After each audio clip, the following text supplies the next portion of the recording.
In the single most thrilling development for law and justice in the Trump era, there was a raid of an election center in America. Good. This is the Fulton County Election Center, and Tulsi Gabbard was on hand to raid it and to seize all of the boxes of votes. And the bloody irony here is that they wouldn't have had any of these records if they hadn't prosecuted Donald Trump. They actually had to keep their election records from 2020. These ballots had never been inspected, and they are now in the possession of the FBI. Donald Trump, soon after this raid, said, "We got him, we caught him red-handed," and it's over. Tulsi Gabbard was seen very mysteriously on the phone after reviewing the evidence. Who was she talking to? President Trump, obviously. And what did she say to President Trump when he asked about election fraud? I've got a long list of things that we're investigating. We have the best of the best going after this. Election integrity being one of them. We have evidence of how these electronic voting systems have been vulnerable to hackers for a very long time. And vulnerable to exploitation to manipulate the results of the votes being cast, which further drives forward your mandate to bring about paper ballots across the country so that voters can have faith. Oh, okay. Let's go ahead and review there very quickly. So the electronic voting machines are able to be exploited because they're connected to the internet. Anybody from anywhere can just change the numbers. You ever wonder why in these close elections, especially in South America, but in the 2020 election, that it's always 51 to 49? It's always the exact same percentages. When they wanted to rig the Senate elections in Georgia, 51 to 49. Both races. Let's just go with both races. Same thing in Arizona. Katie Hobbs running against Kari Lake, 51 to 49. That's just what we're going to do.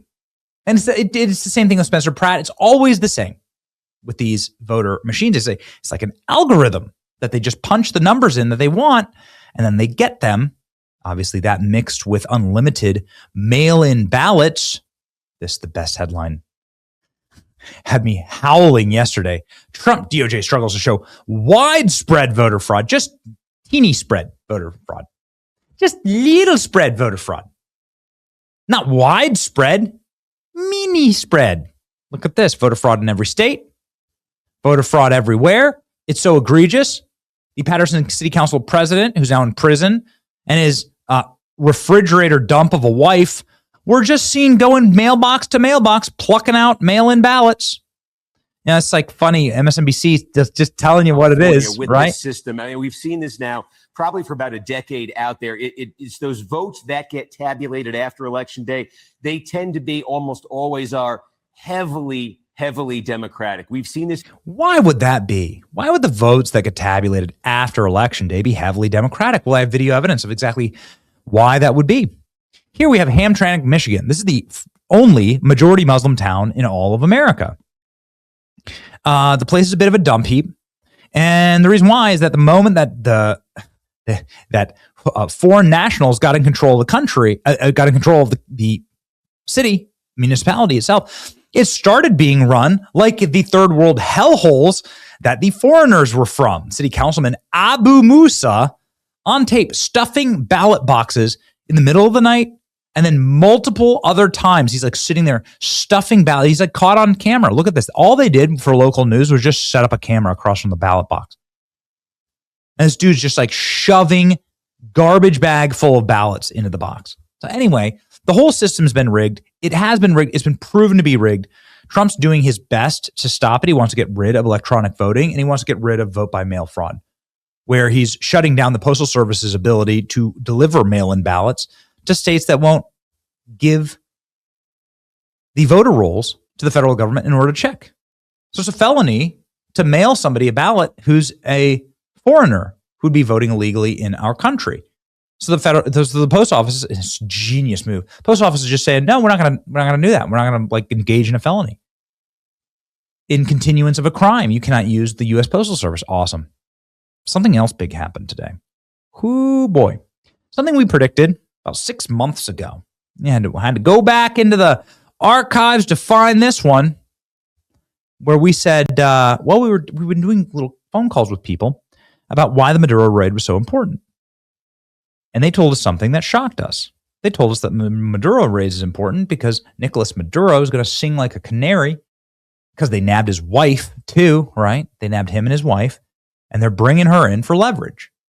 Nicolas Maduro was part of the regime that ran the Dominion voting systems and Smartmatic systems. Those are Venezuelan companies that were created in Venezuela in order to rig elections. And that's what they ended up doing. And that the more pressure that is applied to Nicolas Maduro, the more he is going to sing about how elections get rigged. And he knows where all the bodies are buried. And that's what we were told 6 months ago. And boy, howdy, President Trump, as soon as Maduro was black-bagged, started posting about Dominion voting systems, how corrupt they were, how they can switch votes. And now, what would you look at that? Dominion voting has dropped its 2020 election lawsuit against Mike Lindell.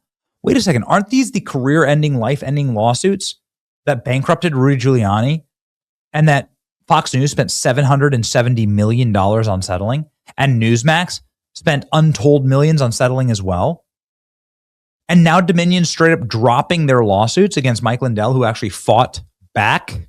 The parties have agreed to confidentially settle this matter. Well, what does that mean? Mike Lindell said that this means that I win and they lost. Dominion Voting Systems dropped its 2020 election lawsuits against Mike Lindell, settling being reached between the parties. A brief document filed on Monday. The plaintiffs and Dominion Voting Systems, through their representatives, undersigned counsel, hereby stipulate and agree pursuant federal rule dismissal of the claims. Each party will bear its own attorney fees and costs. Dominion ends lengthy legal battle against Mike Lindell. Ooh. Dominion sued Lindell for $1.3 billion in February 2021. It's now 2026, and he won. Lindell won. Incredible, ladies and gentlemen. Dominion agrees to dismiss it. 5-year-long, 800-page report. Evidence of fraud from Dominion machines will be released today. The voting machine companies are falling like dominoes. This is why I fought every single day for election integrity. I'm telling you, I just know too many people inside of the Trump administration that worked specifically on this question of how are they rigging the vote with electronic machines. And when the story is fully told about what they did and how they did it, it will break America's brains. I think I know probably 1% of what actually happened, but it is worth every bit of a Tom Clancy level, Tom Cruise, Mission Impossible, foreign espionage, spies, space. It's crazy. It's like a Bond film. Dominion Voting System drops lawsuit against Mike Lindell. It looks like the new director of national intelligence is on to something here. Dominion Voting System has dropped it. Fox News settled for nearly $800 million just for questioning it. That's insane. I mean, who's that sensitive? So here comes a couple of things. And if you connect the dots here, you'll realize exactly how bad, how down bad these guys are. Ex-Dominion Voting Systems executive Eric Coomer admitted under oath in a deposition that the voting equipment adjudication software and source code was being shared with foreign nationals. They could remotely troubleshoot Dominion systems. So foreign nationals could intervene in the U.S. election. This contradicts years of Dominion denials of foreign involvement in the U.S. election. Ooh, what's got to happen next? Significant findings from the new 800-page Dominion documents of the stolen election. Ballots exceed voters in 3 decisive states. What? In Michigan, there were more ballots than voters, according to this document. Nearly 500,000 more ballots than voters. Pennsylvania, more ballots than voters. Fulton County, more ballots than voters. Ooh, is that what they're going to find? Each discrepancy independently exceeds the state's margin of victory. Public Legal Interest Foundation documented that Pennsylvania distributed approximately 3.1 million mail-in ballots in 2020, and that 400,000 of those ballots were classified as unknown, meaning election officials had no record of what happened to them where they were returned, not returned, counted, or discarded. Oh, very bad. Look at that. So is that how they did it? A mix of mail-in ballots and Dominion machines? New Dominion report confirms internet connectivity. Voter systems were not air-gapped like they claim to be. Voting systems also operated outside of these certified configurations in Michigan, Arizona, Georgia, Colorado, Pennsylvania, and Wisconsin. Remember those states? On election night 2020, those are all the states that told you they had to close up shop and stop counting, right? Amazing.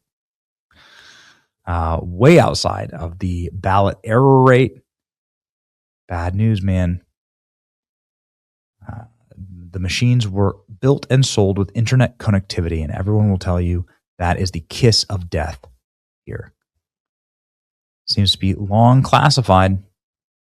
Newsmax and Fox settled. I hope Fox and Newsmax file motions to get their money back. They were hustled by the liberal media and by courts accepting frivolous lawsuits.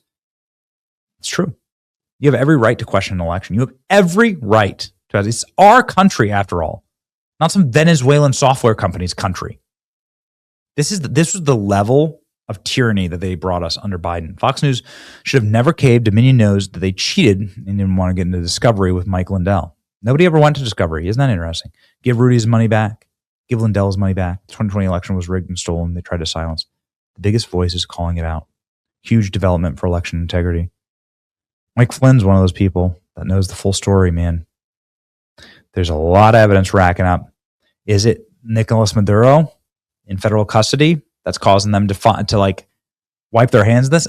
Remember, Smartmatic was just sold, right? So these software companies are now selling for pennies on the dollar to Americans. Smartmatic was sold to a Republican activist out of Ohio. Very interesting times. Ladies and gentlemen, we'll stay on this. Safe and secure elections. This is how you get them. You fight back.